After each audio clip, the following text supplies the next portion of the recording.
Scrooge McDuck is known as the Duckburg billionaire with a flair for treasure hunting, solving mysteries, and embarking on daring adventures. So it's easy to forget that, in a lot of ways, this charming adventurer was inspired by the spirit of the holidays and Charles Dickens' classic story, A Christmas Carol. Uncle Scrooge has long outgrown his Dixonian inspiration, but in December of each year, my mind always wanders back to it. The original Scrooge McDuck, who appeared in Carl Barks' Christmas on Bear Mountain, was every bit the greedy, bitter miser as Dickens' Ebenezer Scrooge.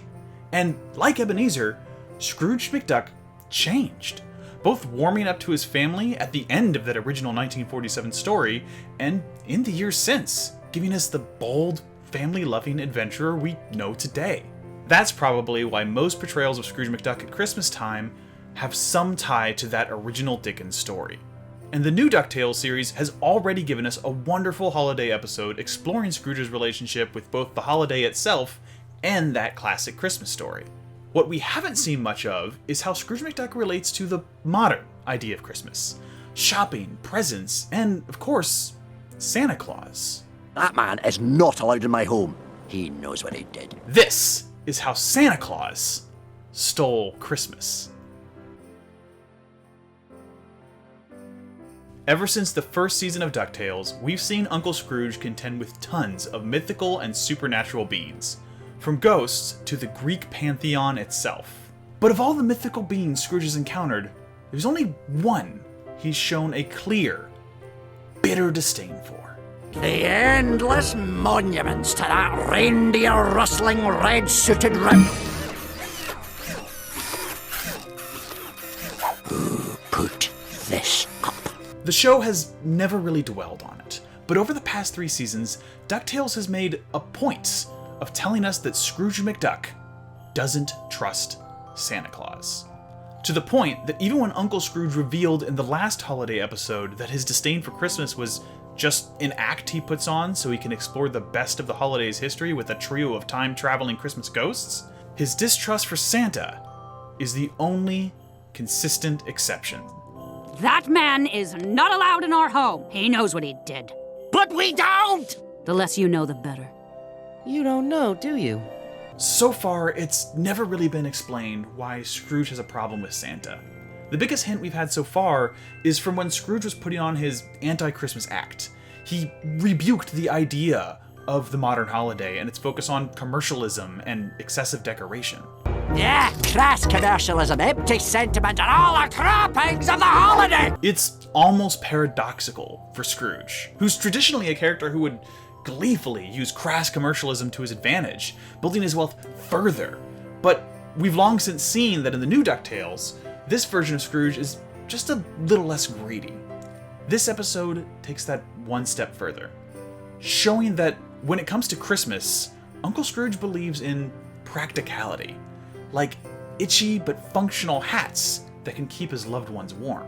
Ugh, you could not have found an itchier fabric. I think you mean, wow, Uncle Scrooge, thank you for the very practical gift. What do you want? A cell phone you don't need? A trampoline? Yes! Even so, that doesn't really explain why Scrooge has a problem with Santa.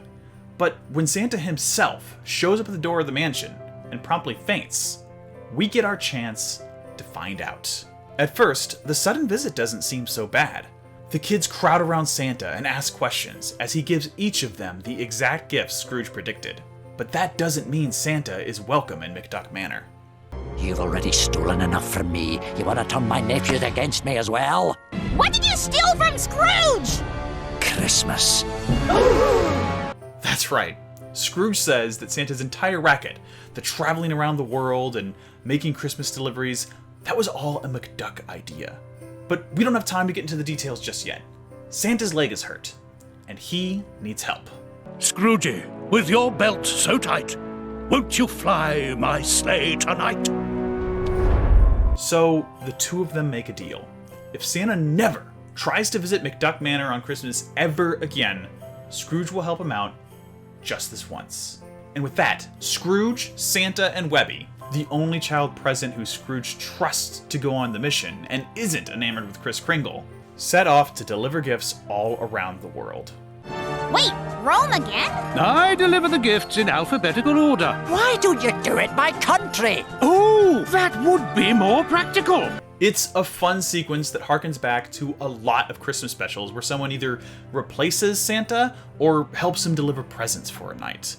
And it gives us a really fun glimpse into the world of DuckTales, showing us that there's at least one Beagle Boy that's on the nice list, and revealing that Della apparently sleeps in the houseboat with her brother Donald, and finally, definitively showing us that Lena joined Violet's family, showing the two of them sharing a room as Webby delivers their presents. Along the way, Santa slowly tells the story of how he and Scrooge McDuck met. Years ago, on a cold December day, back when Scrooge was still learning the ways of business, selling coal door to door. Buy some coal, you blackguard! I got it! You need it! So buy it already so I can come in! It's freezing out here!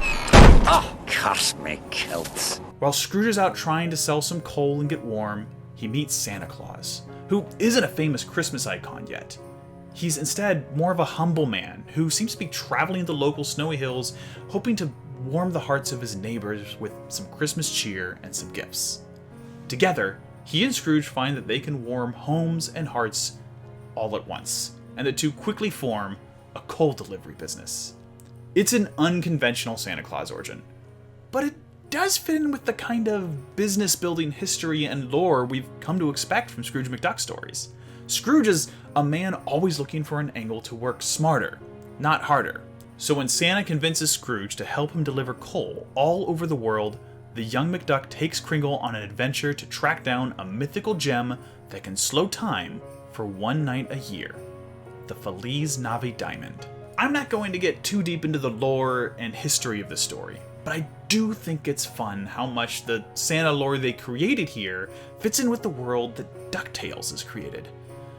Santa can deliver all of his presents in one night because he has this magical artifact found on one of young Scrooge's expeditions. His flying reindeer are the magical creatures they found along the way on the adventure, that Santa tamed with holiday charm and jingle bells. It's a little silly, but it's absolutely the kind of adventurous lore we've come to expect from DuckTales. And it works.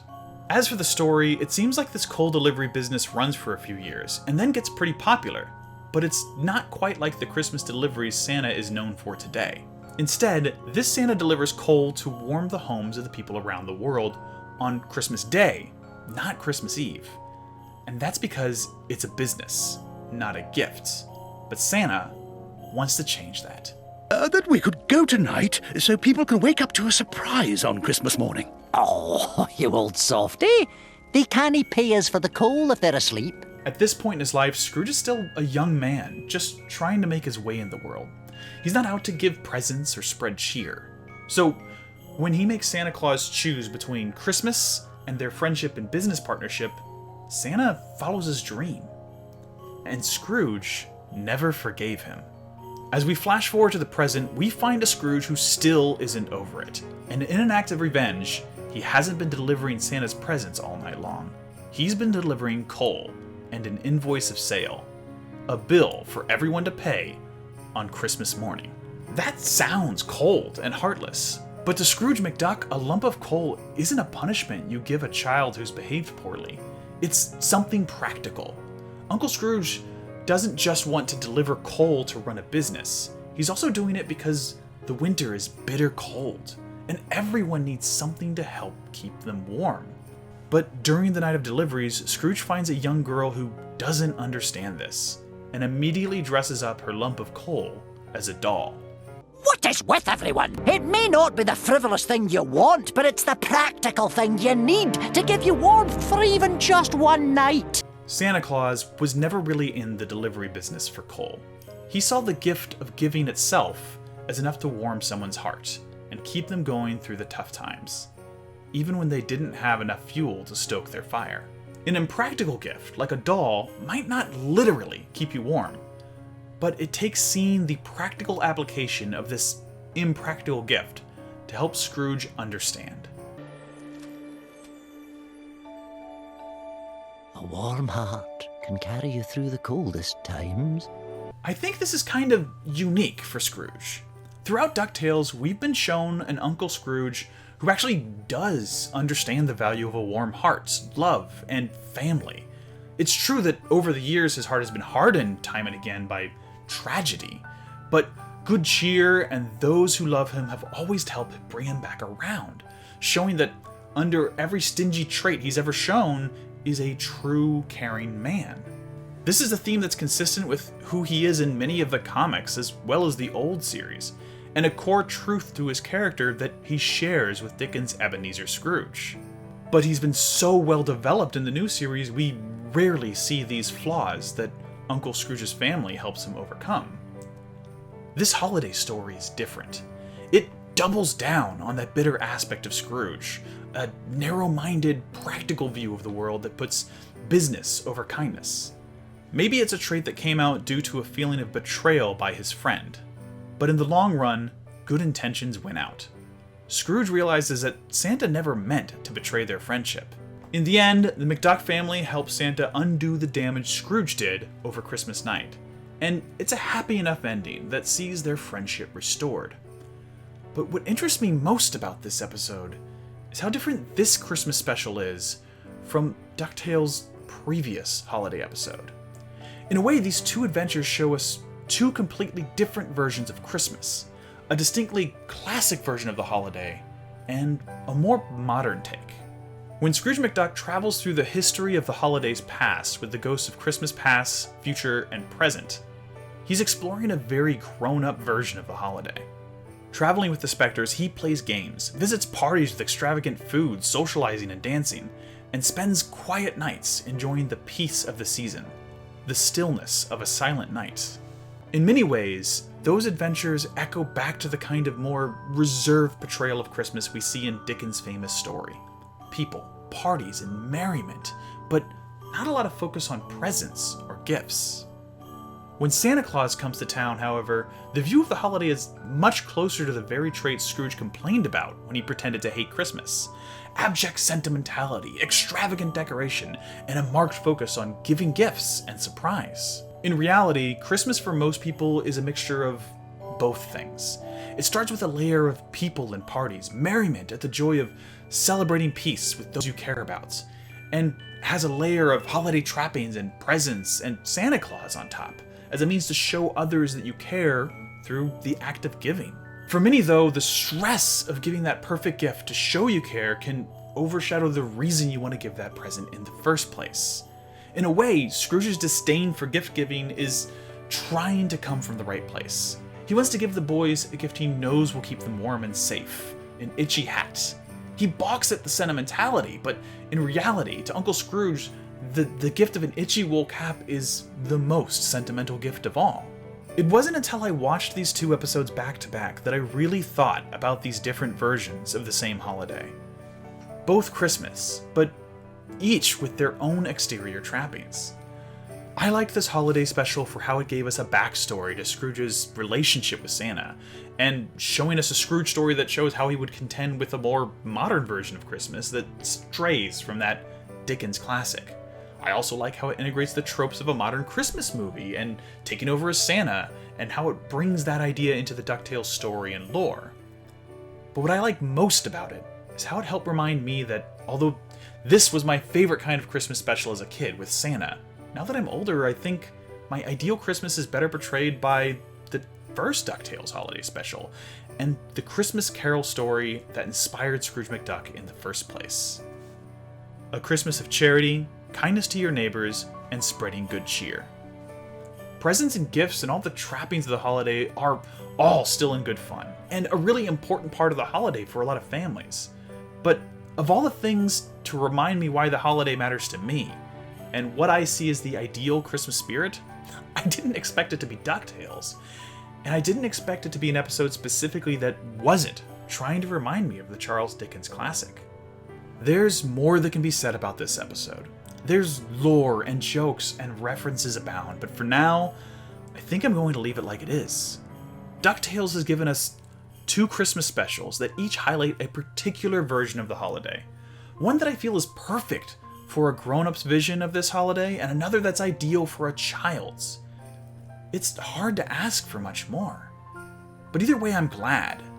This episode aired in December of 2020, which has been a hard year for a lot of us. And to keep my own family safe, I'm staying home for Christmas, and I'm not visiting my brothers or my parents for the holiday for the first time in my life.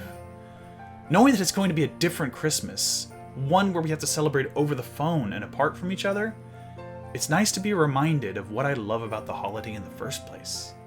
And I can't wait until we can all be together again. But with that, I think I'm going to end this review and leave you with the holidays. May your days be merry, bright, and filled with friends, family, and good cheer. Merry Christmas, Internet. Happy holidays. Happy Hanukkah. And Happy New Year.